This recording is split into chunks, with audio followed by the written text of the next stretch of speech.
Hello everyone, welcome. My name is Matt Stanley, aka VID00003.MP4, and I'm going to show you what the contents of Fantasy Flight Productions' Horus Heresy game is.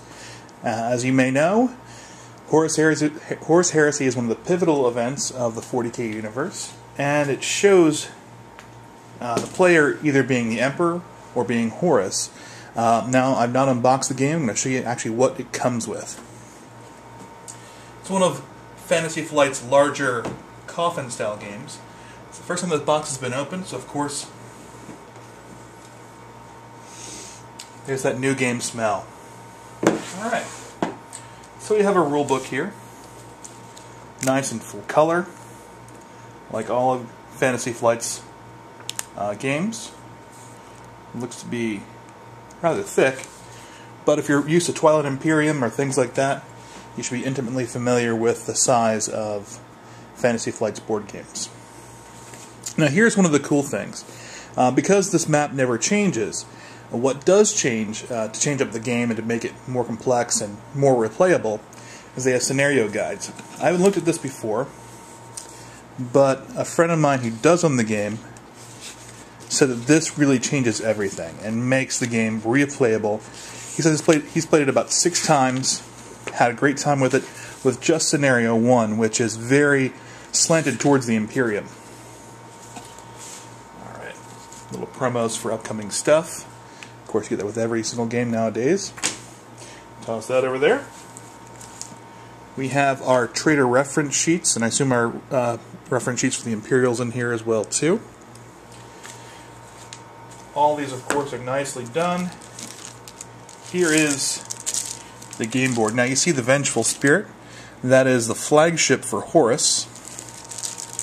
Here's our tactical map as well too. Cards are laid out there if you want to cast them at reduced cost. Cards change the strategy of the game. Now they can be played straight from your hand at an increased cost, but that allows your the other player to sneak up on you and do extra actions. Look up the rules on Fantasy Flight's game website to get more of an idea of what's going on with that. Fantasy Flight allows you to look at any rule set they have and actually check them out before you even buy them. It's a great customer service option as well too, in case you lose yours.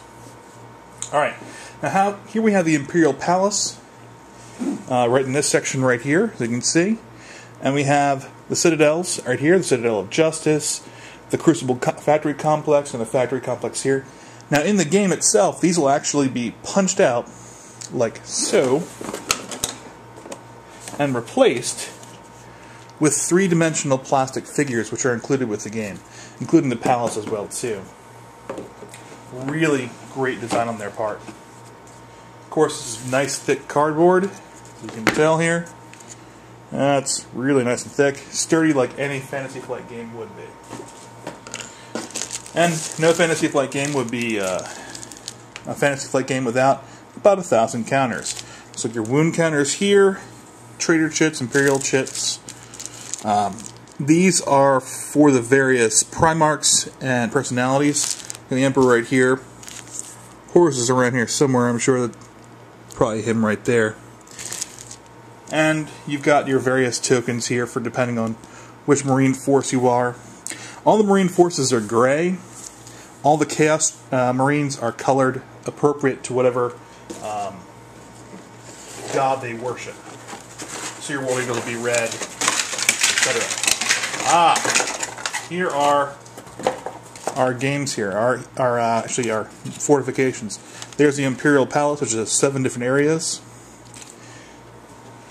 You've got your Citadels right here. And then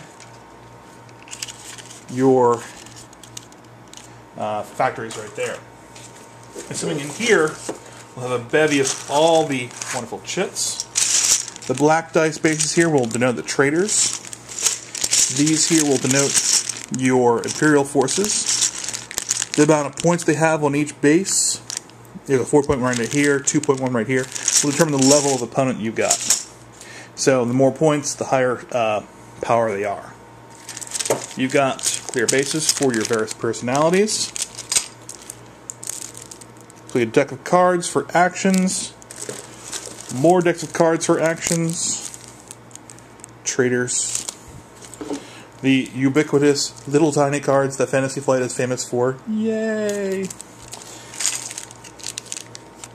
Nurgle Forces. Yay! Corn Forces. Yay.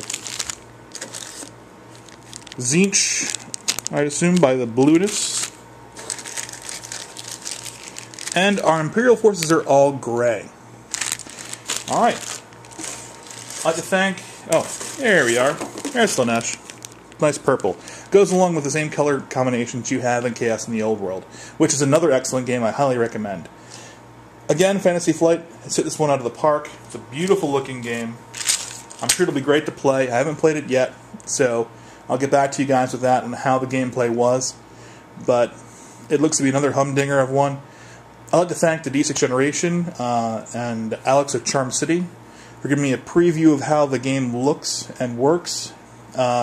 The D6 Generation, I cannot recommend them higher. I cannot be a...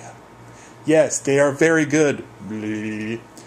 So anyway, check that podcast out. They're a tremendous podcast. A lot of Fantasy Flight guys like going on there and spilling the beans of what's coming up there. You need to check that podcast out. Again, thank you. This is Valhalla 42nd. I'm glad you're listening, and happy gaming.